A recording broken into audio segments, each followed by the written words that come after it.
my tubies, my TikTokers. I mean, my diamonds. My diamonds. I'm sorry. My new thing is my diamonds because you are diamonds and you have such great value and such great worth.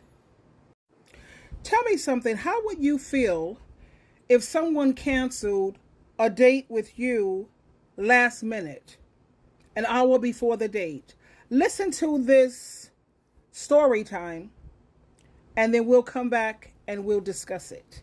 And she's beautiful, by the way. She's wow. Okay. So I'm supposed to be on my way to a date, but he just texted and canceled. His reasoning being that he's starving and could not wait till the time we were supposed to meet to eat. He texted me and he said, I'm really hungry. I can't wait. So I text back like, I'm about to get dressed. And then he said, well, can we just reschedule because I cannot wait. Mind you, it was 7:30 when he texted me and we were supposed to meet around 8:30. And I'm thinking, like, are you serious? Like, eat a snack. Text me, like, what am I doing tomorrow? Can we reschedule for tomorrow? Now, my first thought is to be like, not even respond and just leave him on red. But I'm always known to not give people a second chance. This is a first date. We met on Bumble. I honestly don't even know what to respond because I'm annoyed. I started getting ready at like 5:30. It's not just like I put myself together. This is dumb. Like, this is inconsiderate.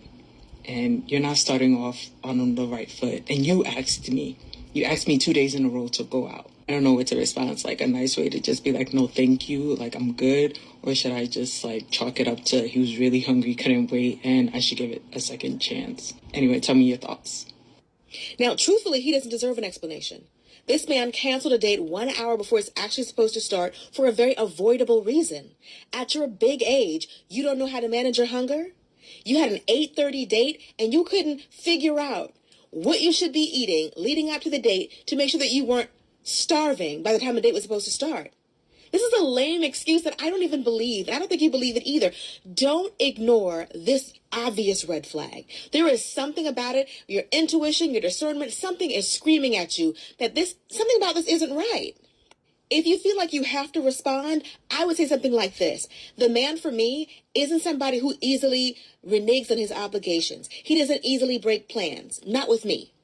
So since that's the kind of man that you've already proven yourself to be, I already know it's not a match, so I'm going to unmatch you. At the very least, he's proven himself to be somebody who is very inconsiderate of your time and of your effort. And to me, that's good enough to be a deal breaker. It is for me. You're going to have to decide for yourself if it is for you as well.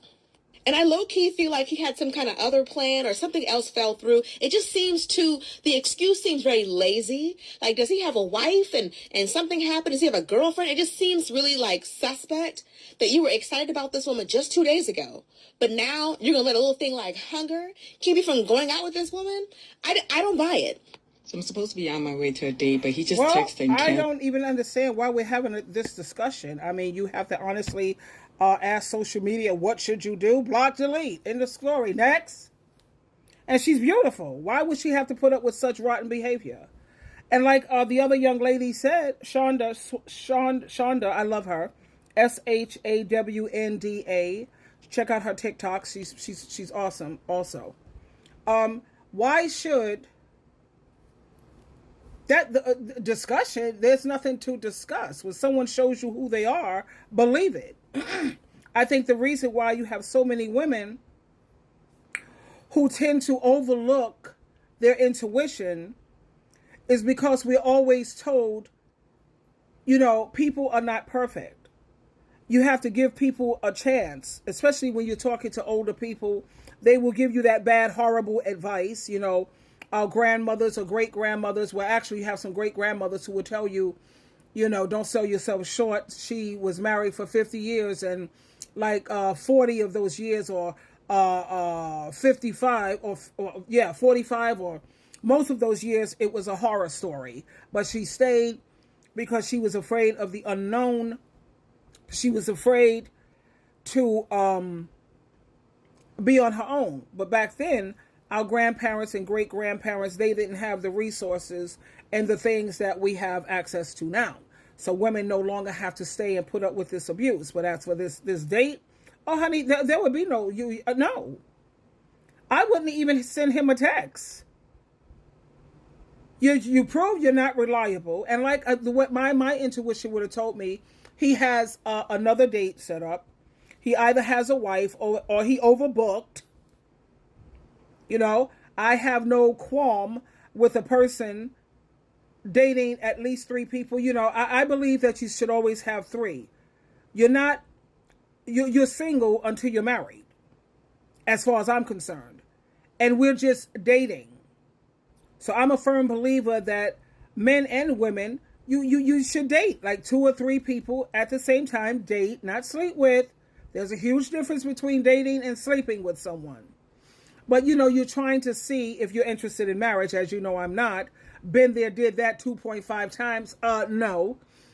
Freedom, independence, peace, joy, and staying in good health is my choice, opposed to ball and chain, incarceration, poor health, stress, aggravation, drama. No, thank you. But like I said, if you are interested in still dating and you're looking for a partner or a marriage partner, then you should date several people because you're trying to make the best choice. You should never put all of your eggs in one basket. So I say up to 3 people at a time. You see whose personality mesh well with yours, who loves you for your character, your personality, your morals, your values. That's how you determine who you should be with. I say men should be looking for women who are a Proverbs 31 type of woman. She was not no stay-at-home wife or no stay-at-home mother. She was out there in the marketplace, wheeling and dealing, a hustler, and she was making money. She hired maidservants to help around the house and with the children.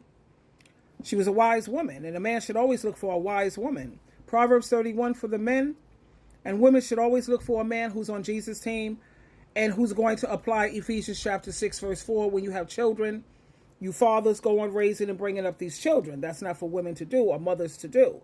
She carries out the husband and the father's instruction when it comes to how the children are to be reared. But anyway, with this character, he cancels a date the last minute and he asks to reschedule because you're hungry right now and you can't wait. Like she said, go get something to eat. Grab a banana, grab a piece of fruit. An apple will do it without it ruining your appetite. I mean, why would I want to be bothered with someone who's a pinhead? You know, a pinhead, right? Small head, not much brains that could fit in it. No common sense whatsoever. Can't be so bothered. Time and energy, things that you can't get back. Come on. Leave these pinheads alone and move on. I wouldn't even have to have had this discussion or ask, what should I do? Block, delete. Got no time for this. Anyway, my loves, my beautiful diamonds, I just shared some diamond information with you. Why? You already know why. I love you so much. So does Jehovah and Jesus Christ. And they said to be wise. Be wise, my child, and make my heart rejoice. And it's not wise to associate yourself with pinheads.